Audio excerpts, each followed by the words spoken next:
ഓം ശരവണ ഭവ. എല്ലാവർക്കും കാർത്തികേയം യൂട്യൂബ് ചാനലിലേക്ക് സ്വാഗതം.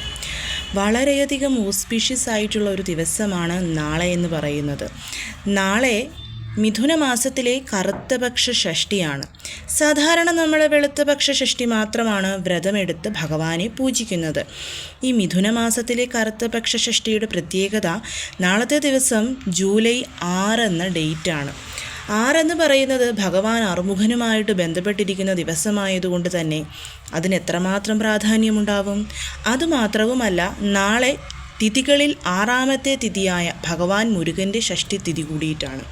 അത് തിങ്കളാഴ്ചയോട് കൂടി ചേർന്ന് വന്നിരിക്കുന്നു. സോ നാളത്തെ ദിവസം അത്രമാത്രം പവർഫുൾ ആയതുകൊണ്ടും അത്രമാത്രം പവിത്രമായതുകൊണ്ടും നാളെ നമ്മൾ വെറും 6 പ്രാവശ്യം ഭഗവാൻ മുരുകന് മുൻപിൽ ചൊല്ലി സമർപ്പിക്കേണ്ടുന്ന ഒരു മന്ത്രത്തെക്കുറിച്ചാണ് പറയുന്നത്. പൂർണ്ണമായ വിശ്വാസത്തോടുകൂടി നമ്മൾ ഈ ഒരു മന്ത്രം ഭഗവാന് മുൻപിൽ സമർപ്പിച്ചു കഴിഞ്ഞാൽ അതിൻ്റെ ഫലം എത്രയാണെങ്കിലും അതിലൊരു മാറ്റുപോലും കുറയാതെ നമുക്ക് ഭഗവാൻ തന്ന് അനുഗ്രഹിക്കുന്നതാണ്. അപ്പോൾ എന്താണ് ആ മന്ത്രം എന്നുള്ളത് നോക്കാം. അതിനു മുൻപായിട്ട് പൂരുരുട്ടാതി നക്ഷത്രത്തിൻ്റെ ആരംഭമാണ് ഇന്ന് വൈകിട്ട് മുതൽ. ഓൾറെഡി ഞാൻ ഇന്നലെ ഇട്ട വീഡിയോയിൽ പറഞ്ഞിരുന്നു. അപ്പോൾ പൂരുരുട്ടാതി ഉത്രട്ടാതി നക്ഷത്ര ദിവസം ഗോപൂജ ചെയ്യുന്നവർ മറക്കാതെ അത് ചെയ്യണം. ചൊവ്വാഴ്ച സന്ധ്യയ്ക്ക് ശേഷം നമുക്ക് രേവതി നക്ഷത്ര ലക്ഷ്മി പൂജയും ചെയ്യാവുന്നതാണ്. രേവതി നക്ഷത്രം ബുധനാഴ്ച വൈകിട്ട് 4 മണി വരെയുണ്ട്. സോ അതിനു മുൻപായിട്ട് നിങ്ങൾ മറക്കാതെ രേവതി നക്ഷത്ര ലക്ഷ്മി പൂജ ചെയ്യണം. വളരെ വളരെ പവർഫുള്ളായിട്ടുള്ളതാണ് ഈ ഒരു രേവതി നക്ഷത്ര ലക്ഷ്മി പൂജ. ഉത്രട്ടാതിയിൽ വരുന്ന ഗോപൂജയൊക്കെ ആരും തന്നെ അത് മിസ് ചെയ്യാനായിട്ട് പാടുള്ളതല്ല.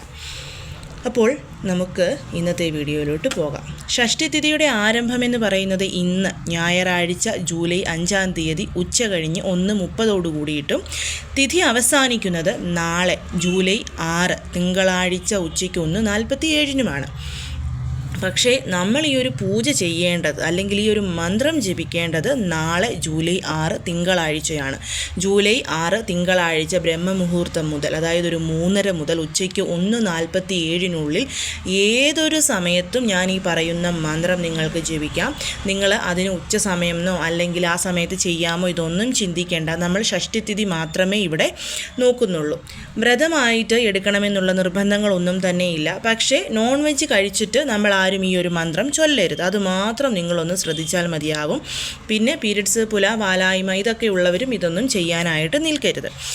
ഇനി നിങ്ങൾക്ക് രാവിലെ, നാളെ തിങ്കളാഴ്ച രാവിലെ നിങ്ങൾ ഈ ഒരു മന്ത്രം ഭഗവാന് മുൻപിൽ ചൊല്ലി സമർപ്പിച്ചിട്ട് നോൺ വെജ് കഴിച്ചോളൂ. അതിലും പ്രശ്നമൊന്നുമില്ല.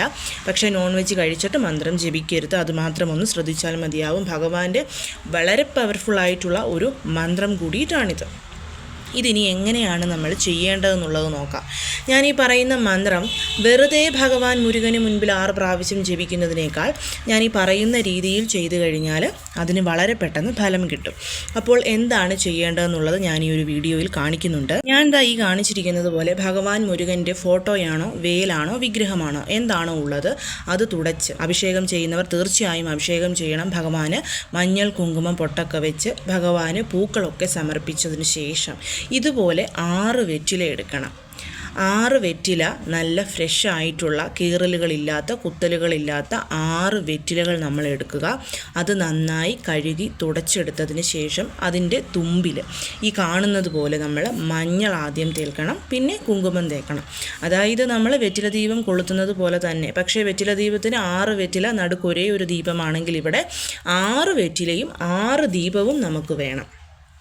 അതിനുശേഷം നമ്മൾ ഈ 6 വെറ്റിലയും ഇതേപോലെ തന്നെ കിഴക്കോട്ട് ആ വെറ്റിലയുടെ തുമ്പ് വരുന്നത് പോലെ ഇട്ടുക. അതിനുശേഷം ഇതുപോലെ 6 ദീപം കൊളുത്തണം. മൺചിരാതെടുക്കാം, ബ്രാസിൻ്റെ ചെറിയ വിളക്കുണ്ടെങ്കിൽ അതെടുക്കാം. എന്താണോ നമ്മുടെ കയ്യിലുള്ളത് അതെടുക്കുക. ആ വിളക്കിനും മഞ്ഞൾ, കുങ്കുമം, പൊട്ടൊക്കെ വെക്കാൻ പറ്റിയാൽ വളരെ നല്ലതാണ്. നെയ്യ് ഒഴിക്കുന്നതാണ് ഏറ്റവും നല്ലത്. നെയ്യ് ഇല്ലാത്തവർക്ക് നല്ലെണ്ണ ഒഴിക്കാം. ശേഷം നെയ്യ് ഒഴിച്ച് തിരിയും ഇട്ടതിന് ശേഷം വേണം നമ്മൾ ആ വെറ്റിലയിൽ നിന്നും കാമ്പ് നുള്ളി ആ ഓരോ ദീപത്തിലും ഓരോ കാമ്പായിട്ടിടാൻ. അപ്പം 6 ദീപത്തിലും 6 കാമ്പ് വിട്ടു.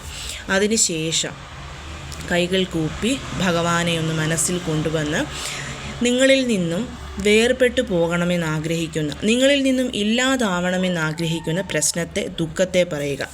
വെളുത്ത പക്ഷത്തിൽ എപ്പോഴും നമ്മൾ പ്രാർത്ഥിക്കേണ്ടത് നമ്മളിലോട്ട് വന്നു ചേരേണ്ടതിനെ, ജോലി, വിവാഹം, വീട്, വാഹനം അങ്ങനെയുള്ള കാര്യങ്ങൾ നമ്മളിലോട്ട് വന്നു ചേരണമെന്ന് ആഗ്രഹിച്ചുകൊണ്ട് നമുക്ക് ഭഗവാനോട് പ്രാർത്ഥിക്കാം.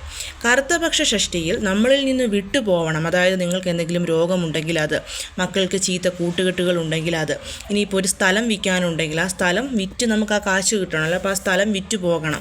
അങ്ങനെ നമ്മളിൽ നിന്ന് പോകണമെന്ന് ആഗ്രഹിക്കുന്ന, നിങ്ങളുടെ പ്രശ്നം എന്താണോ, മാറി കിട്ടണമെന്ന് ആഗ്രഹിക്കുന്ന കാര്യം എന്താണോ അത് നമുക്ക് പറയും. ഇപ്പോൾ അൺഎംപ്ലോയിഡ് ആയിട്ടിരിക്കുന്ന ഒരു വ്യക്തിയാണ്, ജോലി ഇല്ല എങ്കിൽ എൻ്റെ ഈ ജോലി ഇല്ലായ്മയൊന്ന് മാറ്റിത്തരണം ഭഗവാനെ എന്ന് വേണം നമ്മൾ പ്രാർത്ഥിക്കാൻ വേണ്ടിയിട്ട്.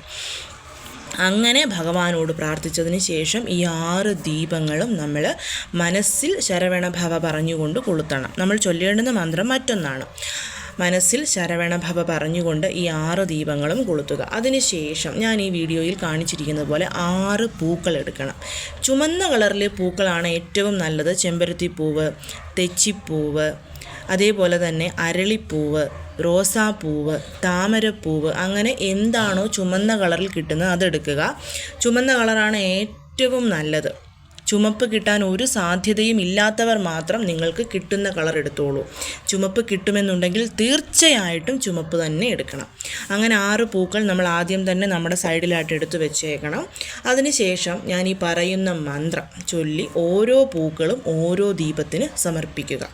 ചൊല്ലേണ്ടുന്ന മന്ത്രം ഇതാണ്: ഓം സൗം ശരവണഭവ ശ്രീം ഹ്രീം ക്ലീം ക്ലൗം സൗം നമഃ. ഇതാണ് ഭഗവാന്റെ മന്ത്രം. ഞാനിവിടെ എഴുതി കാണിച്ചിട്ടുണ്ട്. വളരെ വളരെ പവർഫുള്ളാണ്. ഒരുപാട് പ്രാവശ്യം ഞാനിത് പറഞ്ഞു തന്നിട്ടുള്ള മന്ത്രം കൂടിയിട്ടാണ്. ഈ ഒരു മന്ത്രം ഒരു പ്രാവശ്യം ജപിക്കുന്നു, ഒരു പൂ സമർപ്പിക്കുന്നു, അടുത്ത പൂവ് കയ്യിലെടുക്കുന്നു, വീണ്ടും മന്ത്രം ചൊല്ലുന്നു, സമർപ്പിക്കുന്നു. അങ്ങനെ നമ്മൾ തുടർച്ചയായ 6 പ്രാവശ്യം ചൊല്ലി 6 പൂക്കൾ സമർപ്പിച്ച് പ്രാർത്ഥിക്കുകയാണിവിടെ വേണ്ടത്.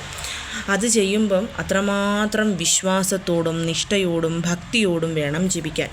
ചെയ്യുന്നതിന് മുൻപൊരു കാര്യം കൂടി കേൾക്കണം നിങ്ങൾ. അതായത് നമ്മൾക്കിതിനു മുമ്പ് ഭഗവാൻ തന്നിട്ടുള്ള എല്ലാ ഐശ്വര്യങ്ങൾക്കും ഭഗവാനോട് നമ്മൾ നന്ദി കൂടി പറയണം. അത് വളരെ ഇമ്പോർട്ടൻ്റ് ആണ് ഇവിടെ. കാരണം എന്തെന്ന് വെച്ച് കഴിഞ്ഞാൽ നമ്മൾ ആദ്യം തന്നതിൽ നന്ദിയുള്ളവനായിരിക്കണം. എങ്കിൽ മാത്രമേ നമുക്ക് വീണ്ടും വീണ്ടും ഭഗവാൻ തരികയുള്ളൂ. അപ്പോൾ ആ എല്ലാ നന്ദിയോടും കൂടി നമ്മൾ ഈ ഒരു മന്ത്രം ചൊല്ലി ഭഗവാന് സമർപ്പിക്കുന്നു. ശേഷം ധൂപദീപ ആരതി എടുക്കുന്നു. നിവേദ്യമായിട്ട് നിങ്ങൾക്കിഷ്ടമുള്ള എന്തും വെക്കാം. 6 എണ്ണത്തിൽ വെക്കുന്നത് ഏറ്റവും നല്ലതാണ്. അത് നമ്മുടെ താല്പര്യം. ഞാനിത് പറഞ്ഞതിൻ്റെ കാരണം 6 എന്ന് പറയുന്നത് അത്രമാത്രം ഭഗവാനോട് അടുത്ത് നിൽക്കുന്ന ഒരു നമ്പർ ആയതുകൊണ്ടാണ്. നിർബന്ധങ്ങളൊന്നും തന്നെ ഇല്ല. ഒരു ഗ്ലാസ് പാല് കാച്ചി വെക്കാനേ ഉള്ളെങ്കിലും അത് വെച്ചാലും മതിയാകും. എന്താണെങ്കിലും അത് വെച്ച് ഭഗവാനെ നമ്മൾ കൈയെടുത്ത് ഭഗവാനെ കുമ്പിട്ട് നമ്മുടെ പ്രശ്നം എന്താണെങ്കിലും അത് എന്നിൽ നിന്നും അകറ്റിത്തരണമെന്ന് ഭഗവാനോട് മനസ്സറിഞ്ഞ് ഭഗവാനെ വിളിച്ച് പ്രാർത്ഥിക്കുക. ഇത് മാത്രം നിങ്ങൾ നാളത്തെ ദിവസം ചെയ്താൽ മതിയാകും. അത് നാളെ ചെയ്താൽ മതി, ഇന്ന് ചെയ്യണ്ട കേട്ടല്ലോ. അത് ശ്രദ്ധിക്കണം. കാരണം 6 എന്ന് പറയുന്ന സംഖ്യയും ഷഷ്ടിയും ഒന്നിച്ചു വരുന്നത് തിങ്കളാഴ്ചയാണ്. അതുകൊണ്ട് നാളെ ചെയ്താൽ മതിയാകും. പിന്നെ വീടിനടുത്തുള്ള സുബ്രഹ്മണ്യ സ്വാമി ക്ഷേത്രത്തിൽ അത് നമുക്ക് ഇന്നോ നാളെയോ ദർശനം നടത്താവുന്നതാണ്. ഇന്ന് വൈകിട്ട് അല്ലെങ്കിൽ നാളെ രാവിലെ ദർശനം നടത്തി ഭഗവാനെ ഒന്ന് കണ്ട് തൊഴുത് ഭഗവാന് നമ്മളെ കൊണ്ട് പറ്റുന്ന എന്തെങ്കിലും ഒന്ന് സമർപ്പിച്ച് 6 പ്രാവശ്യം ഭഗവാന് വലം വന്ന് പ്രാർത്ഥിക്കുക. അത് വളരെ നല്ലതായിരിക്കും. അപ്പോൾ അതും ചെയ്യാൻ പറ്റുന്നവരൊക്കെ ചെയ്യണം ഇതിനോടൊപ്പം. എങ്കിൽ മാത്രമേ നമ്മൾ ഉദ്ദേശിക്കുന്ന ആ ഒരു കംപ്ലീറ്റ് ആയിട്ടുള്ള ഫലം നമുക്ക് ലഭിക്കുകയുള്ളൂ. അപ്പോൾ എല്ലാവരും ഇതൊക്കെ ഒന്ന് ചെയ്യാൻ ശ്രമിച്ചു നോക്കൂ. തീർച്ചയായും നാളത്തെ ദിവസത്തിന് അത്രമാത്രം പ്രാധാന്യമുണ്ട്. വെറുതെ പോലും ആരും മിസ്സാക്കാനായിട്ട് പാടില്ല. ഇനി പീരിയഡ്സ്, വാലായ്മ അങ്ങനെയുള്ള കാരണങ്ങൾ കൊണ്ട് ഇതൊന്നും ചെയ്യാൻ പറ്റാത്തവർ നാളത്തെ ദിവസം ഷഷ്ടി കവചമോ വേൽമാറലോ ഒക്കെ ഒന്ന് കേൾക്കുക. ഫോണിൽ പ്ലേ ചെയ്ത് കേൾക്കാൻ ശ്രമിച്ചാലും നമുക്കിതേ ഫലം ഭഗവാൻ തന്ന് അനുഗ്രഹിക്കുന്നതായിരിക്കും. എല്ലാവരെയും മുരുകൻ അനുഗ്രഹിക്കട്ടെ. ഓം ശരവണഭവ.